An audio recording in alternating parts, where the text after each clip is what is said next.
തിരുവനന്തപുരം നെയ്യാറിൽ യുവതിയുടെ മൃതദേഹം കണ്ടെത്തി. കമിഴ്ന്നു കിടക്കുന്ന നിലയിലായിരുന്നു മൃതദേഹം കണ്ടെത്തിയത്. 28 വയസ്സ് പ്രായം തോന്നിക്കും. ആളെ തിരിച്ചറിഞ്ഞിട്ടില്ല. കടവിന് കരയിലായി സ്ത്രീയുടെയും പുരുഷന്റെയും ചെരുപ്പുകളും കണ്ടെത്തിയിട്ടുണ്ട്. ടിൻഡു ദാസ് ചേരുന്നു. ടിൻഡു, പോലീസ് പറയുന്നത് എന്താണ്?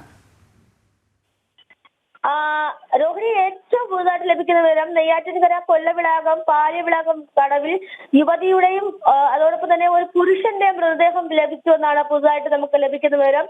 ഇരുവരുടെയും കൈകൾ പരസ്പരം ബന്ധിച്ച നിലയിലായിരുന്നു. പുരുഷന് 50 വയസ്സിന് മേളിലും സ്ത്രീക്ക് 45 വയസ്സിന് മുകളിലും പ്രായം തോന്നിക്കുമെന്നാണ് നമുക്ക് ഏറ്റവും പുതുതായിട്ട് പങ്കുവയ്ക്കാൻ സാധിക്കുന്ന വിവരം. നേരത്തെ പോലീസിന്റെ വിവരമനുസരിച്ച് യുവതിക്ക് 28ഓളം വയസ്സ് പ്രായം ഉണ്ടായിരുന്നു എന്നായിരുന്നു പ്രാഥമിക വിവരം. പക്ഷെ അത് ഇപ്പോൾ മറ്റൊരു രീതിയിലേക്ക് കേസ് പോവുകയാണ്. സ്ത്രീയുടെയും പുരുഷന്റെ മൃതദേഹമാണ് ലഭിച്ചത്. ഇരുവരും കൈകൾ പരസ്പരം ബന്ധിച്ച നിലയിലായിരുന്നു. പുരുഷൻ 50 വയസ്സിന് മേലിലും സ്ത്രീക്ക് 45 വയസ്സിന് മേലിലും പ്രായം തോന്നിക്കും. മൃതദേഹത്തിന് കാര്യമായ പഴക്കമില്ല. അതേസമയം പുരുഷന്റെ മൃതദേഹത്തിൽ നിന്നും കാറിന്റെ കീയും കണ്ടെത്തിയിട്ടുണ്ട്.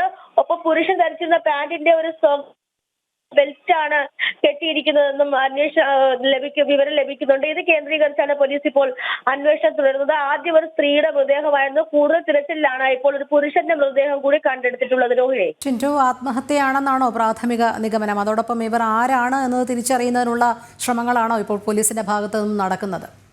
തീർച്ചയായിട്ടും ഇവർ ആരാണ് എന്നുള്ളൊരു അന്വേഷണമാണ് നിലവിൽ ഇപ്പോൾ പോലീസിന്റെ ഭാഗത്തു നിന്നും നടക്കുന്നത്. നിലവിലെ സാഹചര്യത്തിൽ ആത്മഹത്യയാണ് എന്നുള്ളൊരു നിഗമനമാണ് പോലീസിനുള്ളത്.